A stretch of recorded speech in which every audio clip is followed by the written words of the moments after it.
Olá, eu sou Iva Galhardo. Estou aqui para ministrar mais uma oficina para o projeto Negritude Bela, Empoderamento através da literatura infantil. O projeto Negritude Bela, Empoderamento através da literatura infantil foi contemplado com o prêmio Aldir Blanc Tocantins de Comunidades Quilombolas, e ele acontece especialmente para 3 comunidades aqui no nosso estado. A comunidade quilombola da Malhadinha, a comunidade quilombola do Córrego Fundo e a comunidade quilombola do Morro do São João. Então, essas 3 comunidades estão recebendo esse projeto para ser trabalhado nas escolas. E essas oficinas são especificamente para professores. Nós estamos ministrando um pacote com 20 oficinas para os professores dessas comunidades trabalharem estes livros aqui, ó. E trabalhar a questão do empoderamento desde as primeiras séries, para que esses alunos cresçam empoderados de fato, e que façam a diferença aí na comunidade, que seja aquele cidadão atuante, participativo, que sabe dos seus direitos e deveres, que sabe se impor como cidadão mesmo, como ser humano.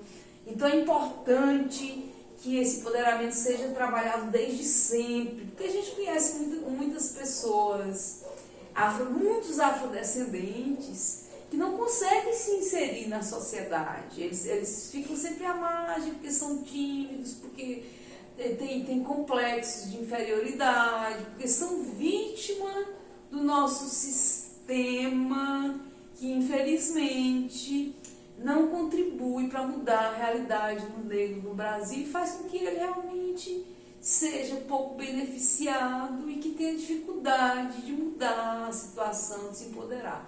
Então esse projeto vai nesse sentido aí. É uma ferramenta a mais para empoderar essas crianças, que serão os jovens de amanhã, que serão os futuros adultos, e que a sociedade daqui a alguns anos esteja diferente no sentido de políticas públicas que beneficiam o afrodescendente. Então vamos plantar hoje para colher amanhã. Vamos começar com as nossas crianças, porque no futuro, quem sabe, a desigualdade social não seja tão gritante, né? Então a poesia, então a oficina que nós ministramos hoje é uma oficina de poesia. Poesia é importante nessa busca aí da emancipação, do empoderamento, porque a poesia, ela trabalha a sensibilidade, ela trabalha a humanização, e ela é uma forma de arte muito respeitada, muito aceita, muito bonita, muito envolvente, né? Então, vamos estimular a poesia aí, professores, a poesia na sala de aula. Alguns desses livros aqui são em versos, a exemplo, aqui ó, a Heroínas Negras é em versos de cordel, de literatura de cordel. Meu Crespo é de Rainha, é em verso. Então a gente pode usar o Amoras também, a gente pode usar esses livros que trabalham já em verso para trabalhar a poesia, mas pode usar tantos outros, né? A base do projeto são esses livros aqui, mas ele oferece oficinas variadas para você, professor, trabalhar em sua sala de aula, aí, no seu dia a dia, e incrementar a sua aula de todas as formas, certo? Então, a oficina de poesia aqui que a gente ministra nesse momento tem esse objetivo de te ajudar, de te instrumentalizar no seu fazer pedagógico. E a gente vai fazer um recorte especial na poesia infantil, porque a maioria das comunidades quilombolas, essas 3 comunidades quilombolas, a gente sabe que não tem aluno do ensino médio, né? São as séries iniciais, o fundamental, então, as séries iniciais e fundamental, então não tem ensino médio, então a gente vai focar, vai fazer um recorte aqui na literatura infantil. Na poesia infantil, especificamente a poesia infantil brasileira. Então, antes de começar com a poesia infantil brasileira, a gente só vai falar que poesia é uma narrativa em verso e que verso é cada linha do poema. A gente vai falar também que poema é a forma escrita da poesia, porque existe poesia em várias manifestações artísticas, em várias linguagens. Então tem poesia na música, tem poesia nas artes plásticas, tem poesia no desenho, na dança, no figurino, na culinária, né? Tá espalhada pelo mundo, no voo de um pássaro, num lugar muito bonito que você vai. A poesia a poesia é sentimento, é emoção, é tudo aquilo que você sente diante de determinada situação e diante de determinada coisa. E quando você se expressa, quando você coloca esse sentimento de forma escrita, você está então fazendo poemas. Poema, portanto, é a forma escrita da poesia. O poema, ele é composto de versos. Verso é cada linha, né? A prosa, ela é aquela história que vai, termina uma linha aqui, começa outra, termina uma linha, começa outra. Ou é uma vez, eu fui na casa de não sei quem, comi abóbora. Isso é prosa. Agora, quando eu falo, era uma vez, o que eu vou contar aqui, Zezinho e Aninha brincando de fingir, vira uma coisa lá no funil, a grande buiuna surgindo do rio. Vocês viram que rimou, tinha uma rima, né? Tudo combinadinho. Então aí já passa a ser verso. É uma escrita, cada linha tem um sentido, cada linha é como se fosse um período completo. Pá, pá, pá, pá, né? Cada linha que é verso já fala muita coisa no poema. Então, verso é cada linha de um poema. E a reunião dos versos se chama estrofe, né? Aquele conjunto de versos que a gente vê no poema se chama estrofe. Tem poema que tem várias estrofes, não é? Se estrofe é uma reunião de versos, ela precisa ter pelo menos 2 versos para acontecer, para ser uma estrofe, não é? Porque um verso só não é estrofe, um verso só é um verso. Então, uma estrofe de 2 versos se chama dístico, 2 versos. Uma estrofe de 3 versos se chama terceto, estrofe de 4 versos, quadrinha ou quarteto. E as estrofes, elas podem ter a quantidade de versos que você quiser. Não se faz estrofe muito grande, porque a gente opta por dividir em várias estrofes. Mas tem sim. Eu, por exemplo, eu tenho um poema que é um livro que tem uma estrofe de 14 versos. Tem muita gente que faz assim. Tem poetas que escrevem em oitavas, como, por exemplo, um poeta português chamado Luís Vaz de Camões, que viveu há quase 500 anos. Ele escreveu um livro muito famoso que se chamou Os Lusíadas, que é a principal epopeia da língua portuguesa. O que é epopeia? Epopeia é um fato heróico contado em versos. Os Lusíadas, portanto, é um livro que conta uma história em versos, um fato heróico, ou seja, ele conta as conquistas portuguesas, ele fala das navegações portuguesas, é um pouco da história de Portugal e muito das navegações, né, que Portugal foi referência na navegação na antiguidade. Inclusive, nós somos colonizados por portugueses exatamente porque eles saíram desbravando os mares e e conquistando tudo, porque eles eram referência, porque eles vinham de uma cultura que teve um rei que acreditou muito na navegação e apostou e investiu e fundou a escola de Sagres, que foi o infante Dom Henriques. Então o Dom Henriques ele fundou a escola de Sagres, que era uma escola de navegação, uma escola que ensinava as pessoas a explorar o mar, adentrar, viajar, mar adentro. E o lema da escola de Sagres era: navegar é preciso, viver não é preciso. Eu falo desse lema porque ele se tornou refrão de uma música, e música é poesia, né? Então tem uma música do Caetano Veloso muito bonita, que ele fala: navegar é preciso, viver não é preciso. É muito lindo. E você pode conferir aí na net. Felizmente hoje a gente tem Google, né? Tudo que se fala a gente pode ver melhor na net. Então muita coisa eu vou falar aqui de pedacinhos, porque o nosso tempo aqui é curto.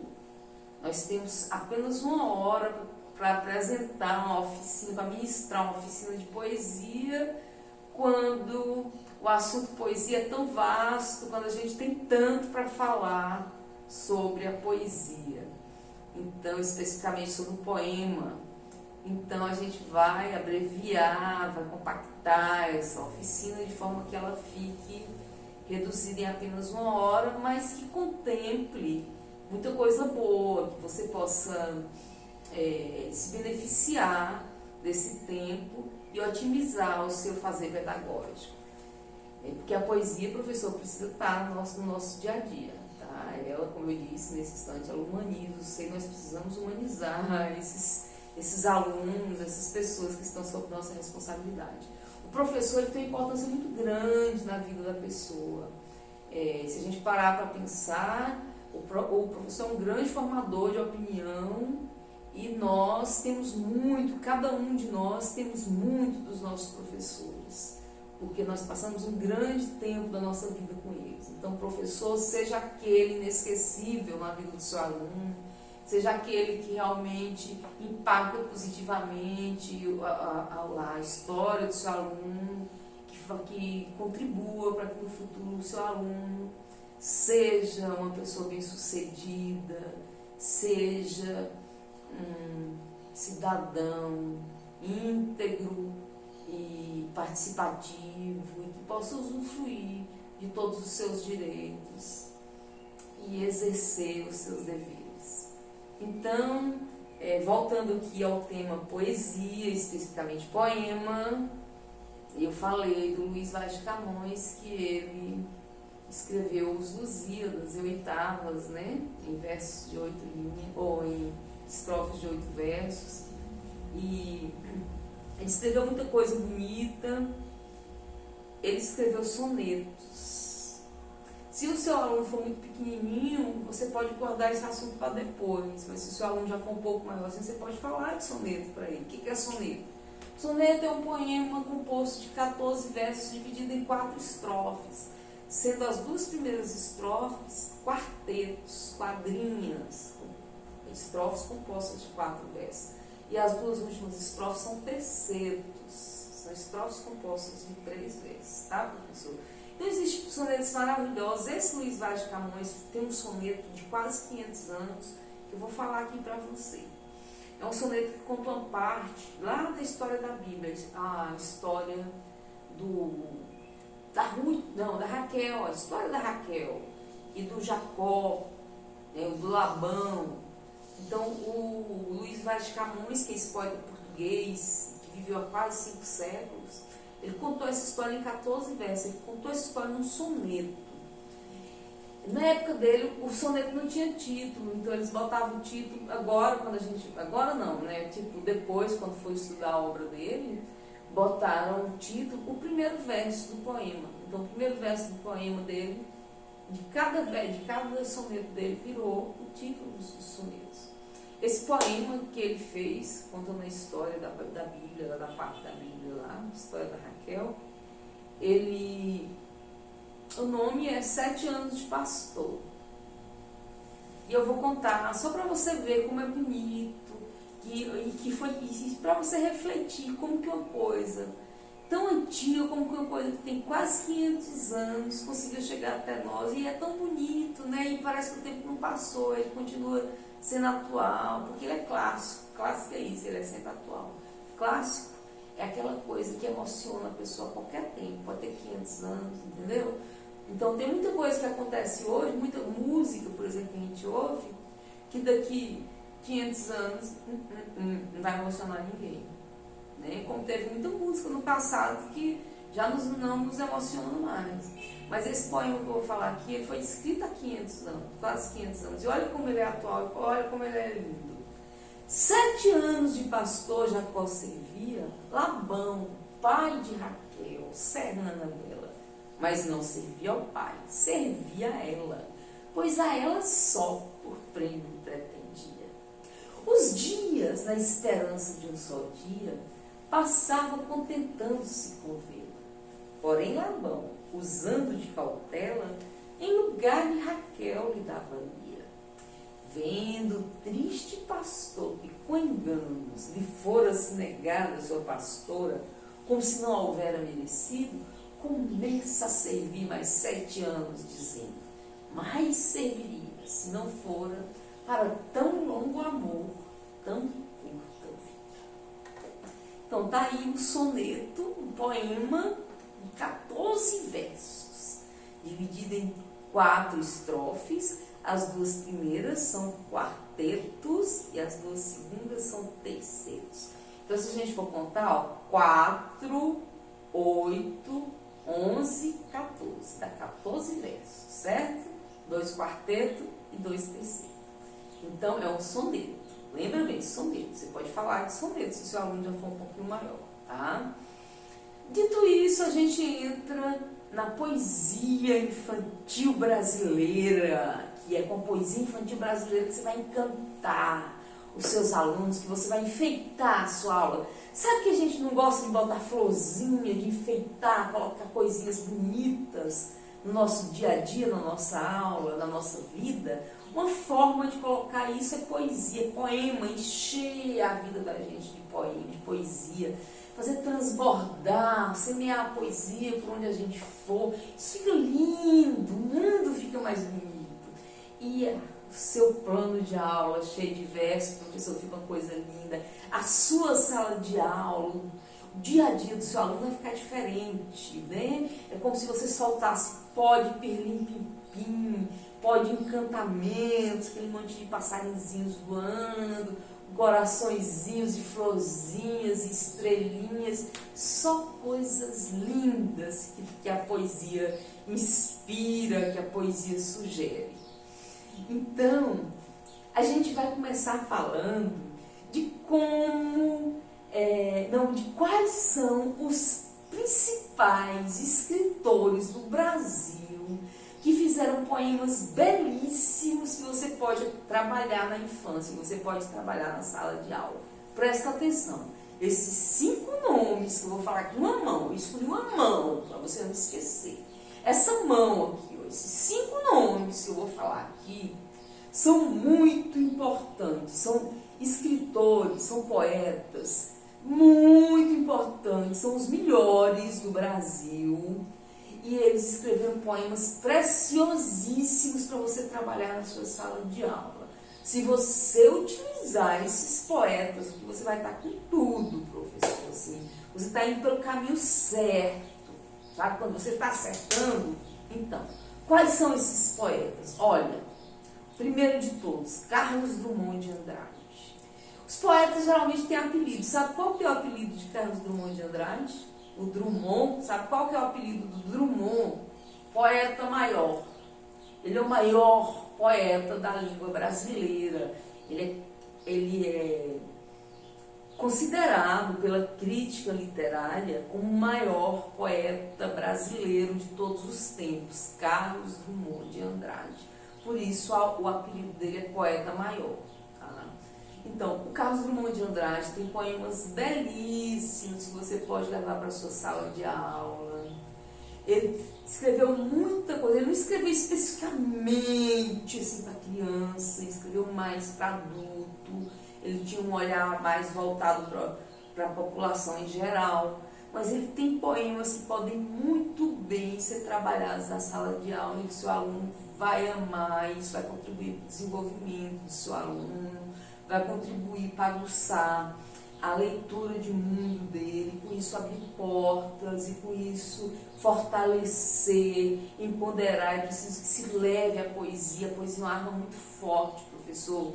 A poesia é uma ferramenta maravilhosa para a inserção do cidadão na sociedade. Então, use e abuse da poesia. Então, quais os poemas do Carlos Drummond de Andrade que você pode trabalhar na sala de aula? Tem um poema chamado Quadrilha, é um pequenininho assim, mas ele é bem interessante para trabalhar porque a sonoridade dele é ótima. E você pesquisa na net, eu vou só falar um pedacinho dele.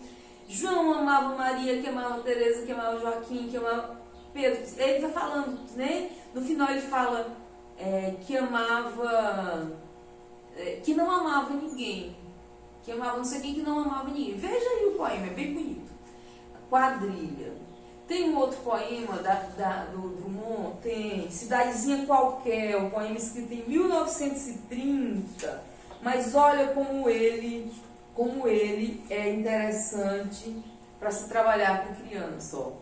Casas entre bananeiras, mulheres entre laranjeiras, pomar, amor, cantar. Um homem vai devagar, um cachorro vai devagar, um burro vai devagar, devagar as janelas olham. Eita vida besta, meu Deus. Então você viu que ele pegou coisa do cotidiano, pegou coisa assim aparentemente simples, que você nem consegue perceber. Se você passar apressadamente, você nem consegue perceber que tem poesia ali. No entanto, ele extraiu poesia dessas coisas simples. Esse poema, ele já tem mais de 90 anos, ele tem 92 anos de existência. Ele foi lançado no livro Alguma Poesia, de 1930. E ele é um poema do Drummond que, até em exposições internacionais que você vai, você encontra esse poema bordado, encontra esse poema em forma de música, em forma de teatro, né, performance. Esse é um poema preferido porque, assim, de artistas plásticos, porque a gente fala ele é como se a gente estivesse enxergando, né? Casas entre bananeiras. Olha que imagem simples de se criar. Você cria na hora essa imagem, né? Mulheres entre laranjeiras, pomar, amor, cantar. Um homem vai devagar, cachorro vai devagar, o burro vai devagar. Você consegue criar essas imagens assim muito nítidas, né, quando a gente ouve esses versos. Então é um poema muito bom para artista plástico fazer releituras. O que são releituras? Releitura é quando você conta a mesma coisa de uma forma diferente. Então o artista plástico gosta de fazer releitura com poemas, com músicas, com situações diversas, né, com linguagens artísticas diversas. E não só o artista plástico faz releitura, todas as linguagens gostam de fazer releituras, né? Eu particularmente, eu sou escritora e eu tenho livros que são releituras de outros livros, são de lendas, né? Por exemplo, Pirarucu Encantado, que é um livro infantil que eu escrevi, ele é uma releitura da lenda do Boto. Então, releitura é uma prática muito atual, assim, muito frequente. As pessoas andam fazendo muita releitura no momento. Então, voltando aqui à questão dos poetas maiores, nós falamos então do Carlos Drummond de Andrade. Pesquisa aí, você vai ver muita coisa sobre ele. Mas um dos poemas mais polêmicos dele é o poema A Pedra. Você já ouviu falar? Eu gosto de falar dele para mostrar que a poesia está em todo lugar e que a gente pode estimular o aluno da gente a tirar, extrair poesia das coisas, praticar poesia, fazer poesia. É porque poesia não é coisa só de poetas lá de São Paulo e Rio de Janeiro. E poesia não é coisa só de livro. Poesia está em tudo. E todo mundo pode fazer um poema. Né? É uma coisa simples, é sentimento. Todo mundo tem sentimento. Então, se todo mundo tem sentimento, todo mundo consegue fazer um poema. É só organizar um pouco ali as ideias, colocar aquele sentimento no papel. E tem umas dicas que eu vou dar aqui, mas tem um exemplo muito bom que eu dou, é de um poema do Carlos Drummond de Andrade, que ele extraiu poesia, sabe de quê? De uma coisa inimaginável, ele extraiu poesia de uma pedra. Quem é que imagina que pode extrair poesia de uma pedra? Tem tanta coisa linda, tanta flor, tanto rio bonito nesse Tocantins, tanta árvore, tanto canto de pássaro, tanta arara, tanta coisa linda dessas comunidades quilombolas aí, que a gente pode extrair poesia. A gente nem pensa que vai extrair poesia de uma pedra, né? Pois ele extraiu poesia de uma pedra. E ele usou uma figura de linguagem chamada metáfora. O que é metáfora? Metáfora é comparação, é você comparar, sabe? Ao invés de você falar muito, você escolhe uma palavra que fala muita coisa para você usar no verso. Porque o verso, ele tem que ser pequeno para ele ficar bom assim, sabe? Porque poema bom é aquele que fala muito com pouca coisa. O bom verso é o verso que fala muito com poucas palavras. Porque a linguagem poética é uma linguagem econômica, é uma linguagem enxuta. Você não pode falar muito, senão você vai virar prosa, vai virar uma história lá, já não é mais poesia, entendeu? Então, o poema, o verso para ele ser enxuto, a gente usa essa figura de linguagem que se chama metáfora, que é a comparação. Ou seja, ao invés de você dizer que o seu amigo é muito forte, que ele luta, não, ele não... ninguém ganha dele. Ele luta, ele é como se fosse um rei ali. Todo mundo que ele vai lutar, ele domina. Ao invés de você falar tudo isso, você fala, sabe o quê? Que o seu amigo é um leão. Porque o leão é o rei dos animais, não é assim? Então, o que você fez? Você usou metáfora. Você se utilizou de uma figura de linguagem chamada metáfora. Existem outras figuras de linguagem. Por exemplo, a hipérbole. O que é hipérbole? É exagero. Quando você fala, estou morrendo de fome. Isso é uma figura de linguagem chamada hipérbole, que é o exagero. Outra figura de linguagem, onomatopeia. Quando você fala assim, tic-tac, tic-tac, o relógio vai batendo, tic-tac. Ou então, quando você fala, o passarinho fez piu-piu-piu. Isso se chama onomatopeia, quando você imita som de animal. Mas a figura de linguagem que o poeta mais usa é a metáfora. Metáfora é comparação. Então, se você for fazer um poema para o seu professor, por exemplo, um professor seu que é muito eloquente, que fala como ninguém, que é carismático, que chama atenção quando está falando, que atrai todos os olhares para si, ao invés de você falar tudo isso, você fala assim, meu professor é o sol. Olha, você falou tudo isso, porque o sol brilha mais que qualquer coisa, né? Se o sol brilha intensamente, o sol chama a atenção toda para si. Então, o sol é o astro-rei. Você falou que o seu professor é tudo isso. Isso é maravilhoso. Então, você usou o quê? Usou a metáfora, que é uma figura de linguagem. Certo? Então, o Carlos Drummond de Andrade, usou a metáfora da pedra quando ele fez esse poema que eu vou falar aqui. Presta atenção. Tinha uma pedra no meio do caminho. No meio do caminho tinha uma pedra no meio do caminho. Jamais me esquecerei daqueles dias na vida das minhas retinas tão fatigadas. Tinha uma pedra no meio do caminho. No meio do caminho tinha uma pedra.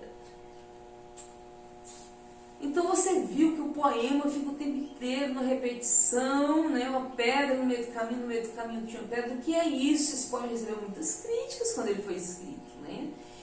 Isso que o Drummond está falando, essa pedra aí, essa metáfora da pedra, ele usou para falar, sabe de quê? Para falar do andor que ele sentiu, um andor tão grande da perda do filho dele. O filho dele morreu quando ia nascer. Filho nascituro, que a gente chama. Esse filho, ele morreu, ele não sobreviveu. Então, o Drummond ficou tão abalado, parecia que tinha uma pedra no meio do caminho dele que não deixava fazer nada. E aí ele fez esse poema falando dessa dor dele.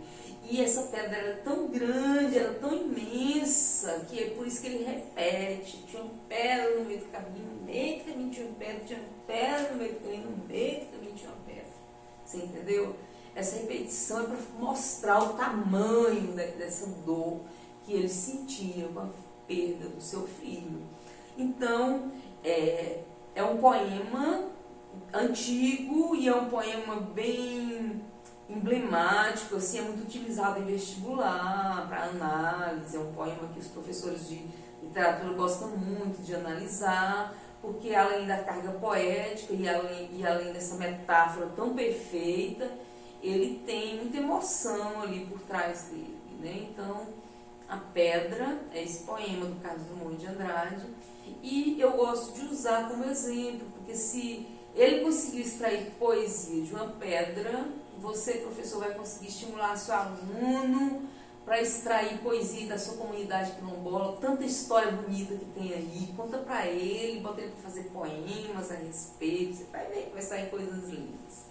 Tá, então voltando aqui aos nossos 5 escritores mais importantes para a gente trabalhar a poesia. Falamos do Carlos Drummond de Andrade brevemente, porque tem muita coisa boa para falar dele, mas não vai dar tempo de falar tudo, a gente vai ter que focar assim. Aí um outro escritor muito bom, qual que é um outro escritor maravilhoso para se trabalhar poesia infantil?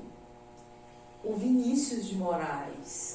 O Vinícius de Moraes, ele tem poemas maravilhosos, poemas do livro A Arca de Noé, que depois ele musicou, e são poemas que estão aí nos livros didáticos, são poemas que várias gerações foram educadas com esses versos, inclusive eu. Esses versos eles estão na minha vida desde quando eu tinha 5, 6 anos, que estão nos livros didáticos, e eu fui captando, pegando tudo e logo aprendendo, e amo todos eles. Então, quais são esses poemas do Vinícius de Moraes que você pode utilizar na sala de aula para estimular a poesia do seu aluno? Olha, são muitos. A gente pode começar com um que você conhece, professor, que se chama As Borboletas. Brancas, azuis, amarelas e pretas brincam na luz as belas borboletas. Borboletas brancas são alegres e francas. Borboletas azuis gostam muito de luz. As amarelinhas são tão bonitinhas. E as pretas, então, ai, que escuridão. Então, é um poema, outro poema do Vinícius de Moraes, A Foca. Quer ver a foca ficar feliz? É pôr uma bola no seu nariz. Quer ver a foca bater palminhas? É dar ela uma sardinha. Quer ver a foca fazer uma briga? É espetar ela bem na barriga. Outro poema do Vinícius de Moraes, A Casa, professor, aquele da música. Era uma casa muito engraçada, não tinha teto, não tinha nada. Ninguém podia entrar nela, não, porque na casa não tinha chão. Ninguém podia dormir na rede, porque na casa não tinha parede. Ninguém podia fazer pipi, porque pinico não tinha ali. Mas era feita com muito esmero na Rua dos Bobos, número 0. Que outro? Tem aquela música, lá vem o pato, pataqui, pataculá, lá vem o pato, para ver o que é. É também um poema. E muitos outros. Tem muitos poemas do Vinícius de Moraes. Você pode pesquisar aí no Google e ele vai te mostrar cada um mais lindo. E você deve levar para a sua sala de aula. Faça varal de poesia, assim, ó, prega um barbante de um lado do outro, assim, na parede, enche de poemas infantis, esses que eu estou falando aqui, outros que você vai pesquisar. Tem uma poetisa, a maior de todas, que ela acertou muito quando foi escrever para criança, que se chama Cecília Meirelles. Eu botei ela bem no dedo grande aqui, porque ela foi gigante na escrita de poesia infantil.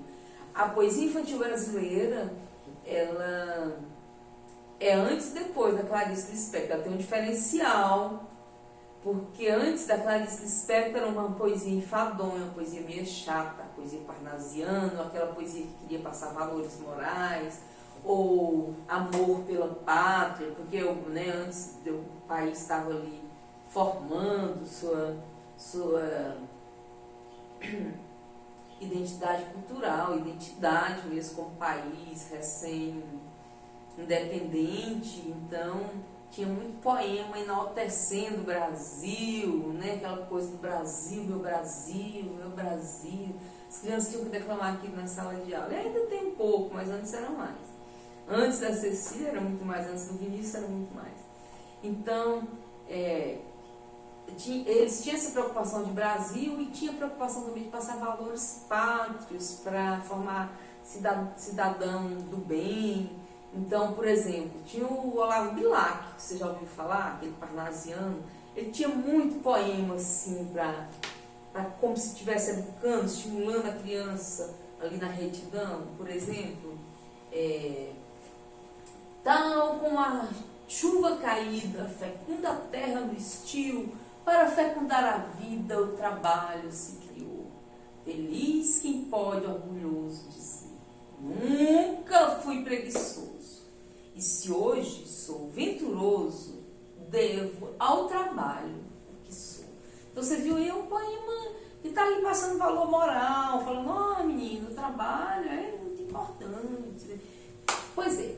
Então, antes da Cecília era assim, era dos poemas que tinha sempre um recado para dar. Aí a Cecília Meirelles falou, não, de jeito nenhum.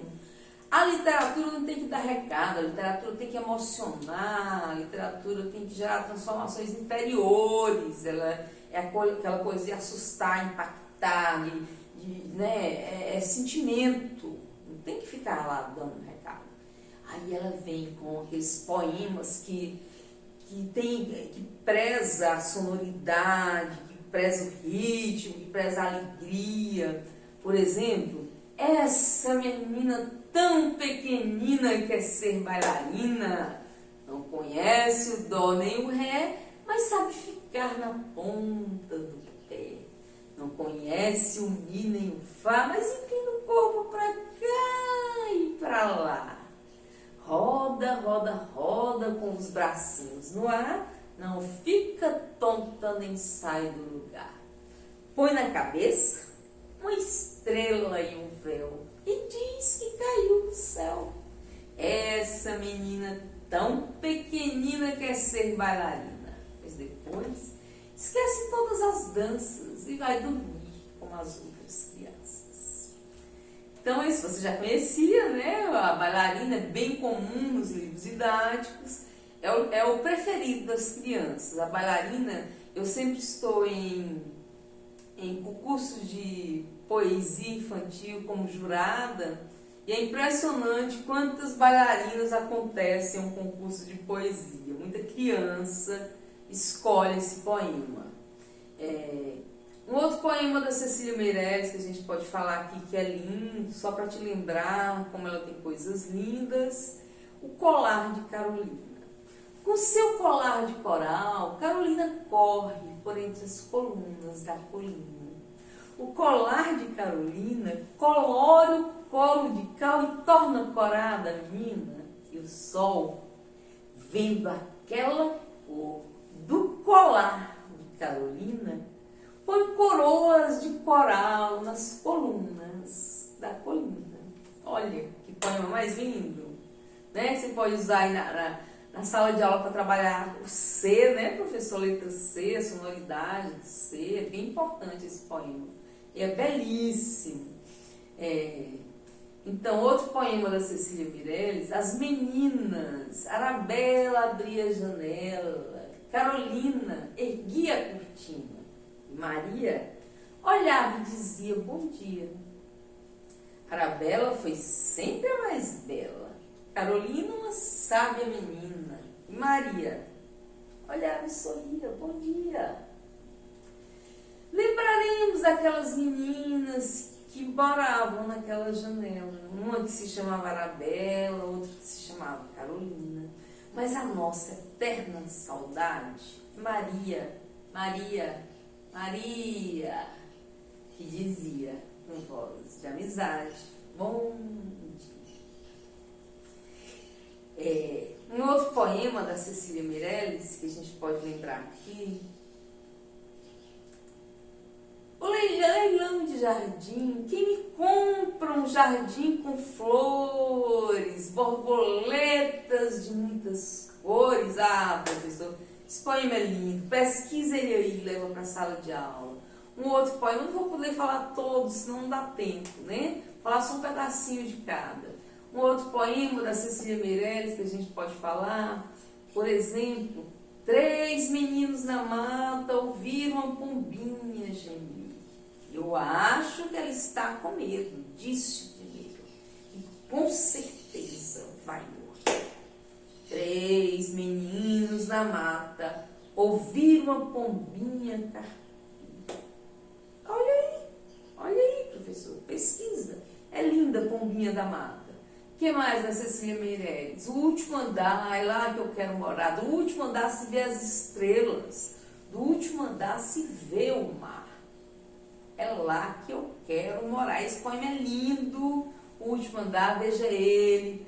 Veja também a chácara do Chico Bolacha. O que se procura nunca se acha.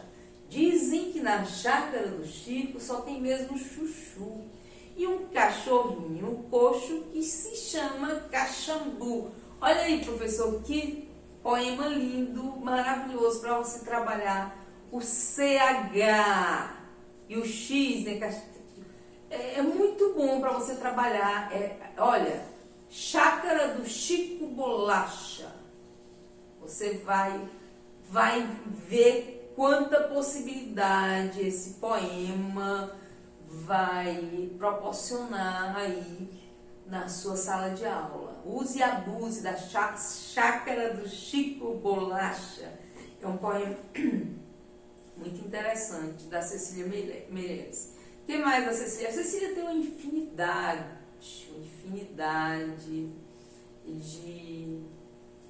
de poemas infantis que você pode... Menino luxento, você quer pudim? Não, mamãezinha, está muito ruim. Menino luxento, você quer salada? Não, mamãezinha, está muito aguada. Menino luxento, você não quer nada? Menino luxento, pois tome palmada. Que mais da Cecília Meirelles que a gente pode lembrar aqui? Aquela... Ai, gente, isso é tanta coisa da Cecília. Mas eu tô querendo lembrar um aqui específico. Isto, aquilo, título do livro, olha. Ou você compra doce e não guarda o dinheiro, ou você guarda o dinheiro e não compra o doce. Ou você calça a luva e não põe o anel, ou você põe o anel e não calça a luva. Ou isto, aquilo, ou isto. E eu vivo escolhendo o dia inteiro. Veja essa aí também, ó. Muitos dos poemas eu falo fragmentos, porque eu aprendi esses poemas. Eu troco algumas palavras, eu falo algumas coisas assim, em ordem diferente, porque eu memorizei esses poemas quando eu era criança, professor, nos meus livros didáticos. E eles são tão importantes na minha existência. Eu estou sempre aqui puxando, olha, quantos anos depois eu ainda lembro, né? Então, eu estou falando isso para você ver como é o momento ideal, o momento de você inserir a poesia aí na sua sala de aula e como isso vai impactar positivamente, como isso vai fazer parte do dia a dia do seu aluno. Quando ele estiver lá adiante, ele ainda vai lembrar das suas aulas, porque ele vai lembrar dos poemas. Eu lembro dos meus professores, assim, eles, não, com o maior amor do mundo, eu não os esqueço, inclusive a minha dissertação, eu agradeço a minha professora lá do jardim de infância, porque foi muito importante, contribuiu muito para eu ser o que eu sou hoje, né? Então, seja esse professor na vida do seu aluno. E Cecília Meirelles tem uma infinidade de coisas que você vai poder, muitos poemas lindos que você vai poder levar para a sua sala de aula.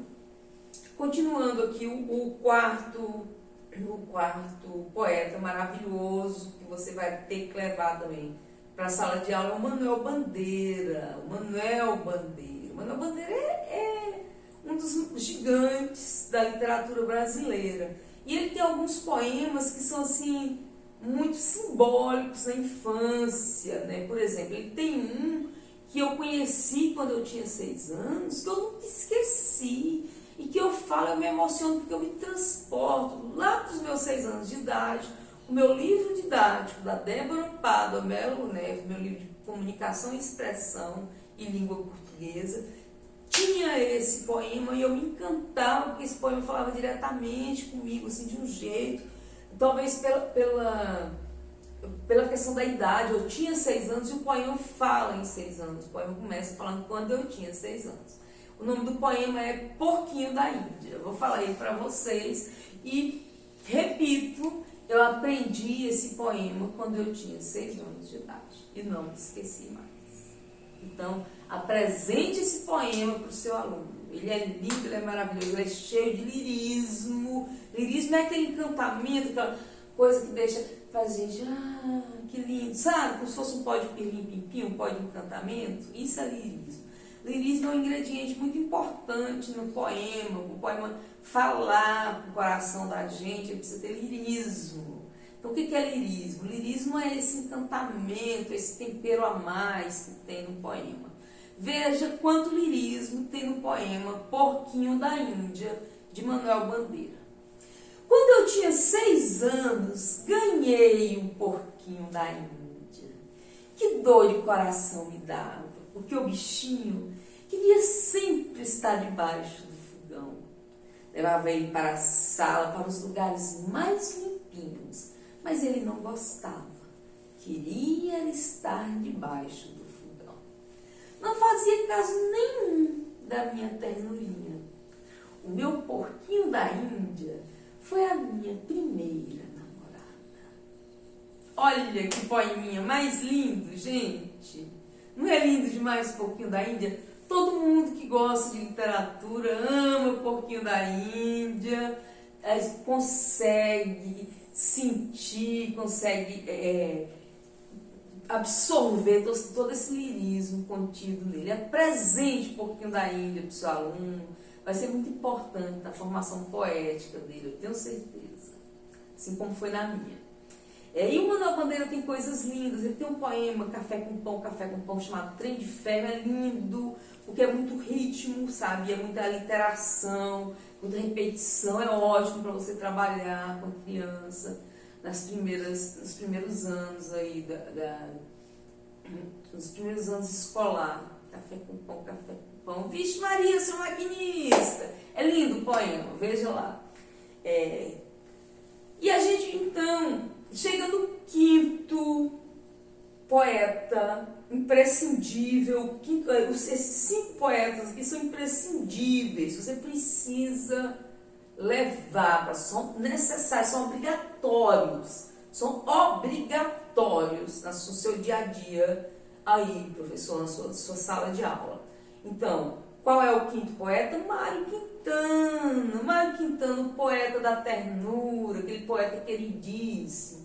Então, só rememorando: Carlos Drummond de Andrade, Vinícius de Moraes, Cecília Meirelles, Manuel Bandeira e Mário Quintana. Mário Quintana, aquele poeta maravilhoso, poetinha da ternura, né? O apelido dele era poeta da ternura, porque ele assim, cheio de ternura. Os poemas dele são todos muito lindos. Você conhece alguma coisa do Mário Quintana? Eu tenho certeza. Você conhece pelo menos o poeminha do Contra. Lembra o poeminha do Contra? Todos que aí estão atrapalhando o meu caminho, eles passarão e eu passarei. Lembra? Poeminha do Contra. Mário Quintana. Mário Quintana é maravilhoso. Mas ele tem um poema que é um clássico da literatura infantil brasileira, que é o Pirulim. Pirulim. Você já viu falar? Esse é obrigatório você precisa apresentar para o seu aluno e você vai querer apresentar, porque ele é muito lindo, ele é muito lírico, ele é muito sonoro, muito rítmico. Então vamos lá, pirulim. Em cima do meu telhado, pirulim, lulim, lulim. Um anjo todo molhado soluça no seu flautim. O relógio vai bater, as molas rangem sem fim. O retrato na parede fica olhando para mim. E chove sem saber por quê. E tudo foi sempre assim. Parece que vou sofrer. Pirulim, lulim, lulim. Olha que poeminha mais lindo, gente. Mário Quintana.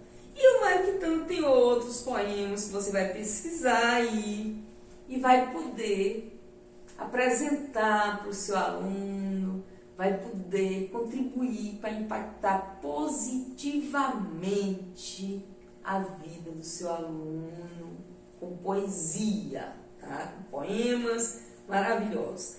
A Cecília Meirelles tem, voltando aqui a Cecília, ela tem muitos poemas que são tão lindos, tão lindos, tão lindos, que ele sozinho é um livro.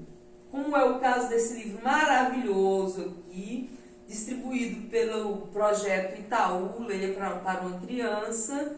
Esse projeto, você pode escrever a sua escola, a sua sala, as suas crianças, entra no site do Itaú Cultural e vai lá e procura, tem um lugar de fazer o cadastro, você se cadastra a instituição e cadastra todos os seus alunos. Cada aluno seu vai receber em casa ou aí na escola, se não tiver, se for difícil colocar os endereços, coloca só o endereço da escola para ir de todos os alunos para a escola e você entrega. Cada aluno vai receber 2 livros de literatura infantil, livros assim de autores maravilhosos, coisa preciosa mesmo. E esses livros tem de poesia, por exemplo, ó, esse aqui é de poesia, esse aqui é de poesia, esse aqui também. Muitos dos livros da coleção Itaú Cultural são de poemas. Mas esse aqui é um livro lindo, é uma coisa assim que eu chego a arrepiei quando eu recebi. Sabe aquela coisa que você agradece, ajoelha e agradece quando você ganha? Cecília Meirelles. Olha que livro mais delicado, olha que livro mais perfeito. É O Menino Azul. É um poeminho, um poema pequenininho. Ela tem muitos livros que são poemas pequenos. E esse aqui, o Itaú Cultural resolveu comprar os direitos autorais e distribuir para mais de 1 milhão de crianças no Brasil. Então, olha a delicadeza da ilustração. A ilustração é de Elma, tá? Da editora Global. Olha que livro mais lindo. O Menino Azul. Cada detalhezinho, ó, passarinhozinho, os detalhes, tudo já tá... É como se a poesia já começasse, né, em cada detalhe. Antes de começar o texto, já tem poesia em tudo. Olha que delicadeza, né? É muita delicadeza. É poesia em tudo mesmo. O Menino Azul, o menino que é um burrinho para passear. Um burrinho manso, que não corra nem pule, mas que saiba conversar. O menino que é um burrinho que saiba dizer o nome dos rios, das montanhas, das flores e de tudo que aparecer. O menino que é um burrinho que saiba inventar histórias bonitas com pessoas e bichos e barquinhos no mar. E os 2 sairão pelo mundo, que é como um jardim, apenas mais largo e talvez mais comprido, e que não tenha fim.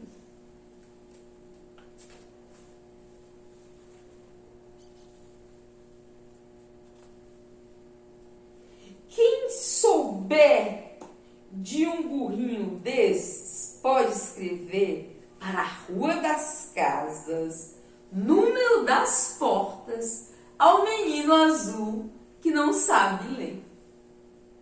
Olha que livro mais lindo da nossa querida Cecília Meirelles, que você pode receber livros semelhantes aí na sua escola com o projeto Itaú Cultural Leia para uma Criança, tá? Você tem que ler os livros aqui do nosso projeto também, principalmente leia, fotografe as atividades, mande pra gente colocar no blog, porque existe um blog que se chama Negritude Bela, Empoderamento através da literatura infantil. Nesse blog estão todas as ações do nosso projeto e estarão também as atividades que vocês vão desenvolver com os alunos de vocês. A gente quer essas fotos, a gente quer esses desenhos maravilhosos que eles vão produzir com a leitura dos livros. A gente quer saber o que está acontecendo aí em forma de imagem, que é os vídeos. Porque o mundo vai querer saber. Esse projeto ele é tão lindo e ele vai ficar permanentemente na net. Então muita gente vai acessar o blog Negritude Bela e vai ver todo o processo criativo, tudo que aconteceu na sua sala de aula, vai ver as oficinas, vai ver todas as ações do projeto, todo o desenrolar do projeto. E com isso a gente vai estar contribuindo com outras comunidades quilombolas, outras pessoas vão se espelhar, né, nesse projeto, né? Vai ser uma espécie de exemplo, vai ser inspiração para mais pessoas. Então, capriche aí, professor, no desenvolvimento das atividades, coloque o seu aluno para fazer coisas lindas aí nas avaliações, porque a avaliação não precisa ser só prova. A avaliação pode ser, por exemplo, alunos menores, ele pode ilustrar a história que você contou, ele pode ilustrar o poema, ele pode falar, contar, fazer uma releitura oral da história, né?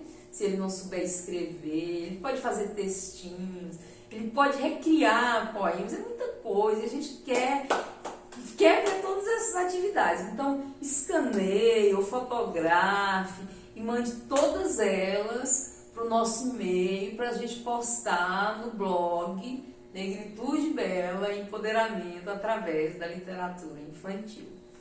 Então é isso. A gente... tem só mais um autor aqui que eu vou mostrar rapidamente. Esse autor aqui, Manuel de Barros, ele escreve sobre a infância. Escreveu, ele já morreu. Esse título aqui, ó, Memórias Inventadas. As infâncias de Manuel de Barros. Então, olha o título, Memórias Inventadas, né? Ele escreve coisas lá da infância, muita coisa que ele lembra que aconteceu e muita coisa que ele imagina, que ele inventa, que ele fala, deve ter sido assim, né? Porque ele já morreu velhinho, então ele já não lembrava exatamente de tudo, muita coisa ele inventava. Só que os versos são colhidos do cotidiano, são colhidos ali do dia a dia mesmo, da infância, são coisinhas mínimas que às vezes a gente passa despercebido e é tão importante. Veja isso, veja o Manuel de Barros, coloque aí coloque aí na net e veja os poemas dele. Tem um poema do Vinícius de Moraes, eu falei do poema do Carlos Drummond de Andrade, que ele extraiu da pedra, né? Para falar que a gente pode extrair poesia de qualquer coisa, a gente pode extrair poesia de qualquer coisa, ó. O Manuel de Barros extraía da infância, das coisinhas, das pedrinhas, das formiguinhas, dos passarinhos. E sabe, voltando aqui ao Vinícius de Moraes, lembra que eu falei do Vinícius de Moraes? O Vinícius de Moraes conseguiu extrair poesia, sabe de quê? Da porta, de uma porta. Porta, aquela coisa que é feita de madeira morta. Então, se Drummond conseguia extrair poesia de pedra, o Manuel de Barros conseguia extrair poesia lá das memórias inventadas da infância e o Vinícius de Moraes conseguia extrair poesia de uma porta, a gente consegue estimular o aluno da gente a extrair poesia das coisas lindas que tem nas comunidades quilombolas. Então, vou só mostrar como é que é o poema A Porta, do Vinícius de Moraes, tá? Ó, eu sou feita de madeira, matéria morta, mas não há coisa no mundo mais viva do que uma porta. Eu abro bem com cuidado para passar o namorado. Eu abro devagarinho para passar o menininho. Eu abro de supetão para passar o capitão. E abro bem prazenteira para passar a cozinheira. Eu só não abro para aquele que diz, bem pouco importa, que se uma pessoa é burra como uma porta. Então tá aí, ó, é um fragmento do poema, o poema é maior, você pode conferir na net. E eu te falo esse fragmento para você ver como o Vinícius extraiu poesia de porta, o Drummond extraiu poesia de pedra. A gente pode extrair poesia das belezas naturais, das coisas lindas do nosso estado, das coisas lindas da nossa história de afrodescendente, da nossa luta, da nossa resistência. Então vamos colocar esses meninos para escrever poesia, vamos escrever poesia, vamos praticar, porque é a prática que faz a gente ficar bom, né? Então começa ruim, como o Neymar começou ruim, mas ele foi praticando até ele ficou bom. Se ele tivesse só lido e não tivesse entrado no campo, ele não era tão bom. Então a gente tem que ler, tem que aprender dos livros, mas tem também que praticar. Então vamos botar os meninos para fazer poesia, vamos ler esse tanto de poesia para eles, depois vamos botar eles para fazer, vamos falar das belezas, vamos falar da facilidade de extrair poesia e vamos conduzir os nossos alunos nesse caminho da escrita poética, da arte poética. Você vai ver que vai fazer todo um diferencial na vida dele. A gente vai ter que ficar por aqui, já passou de 1 hora, senão a oficina fica grande, fica enfadonha, você não vai querer ver mais. Veja, divulgue, veja as outras, fique bem, um grande beijo e seja feliz. Tchau!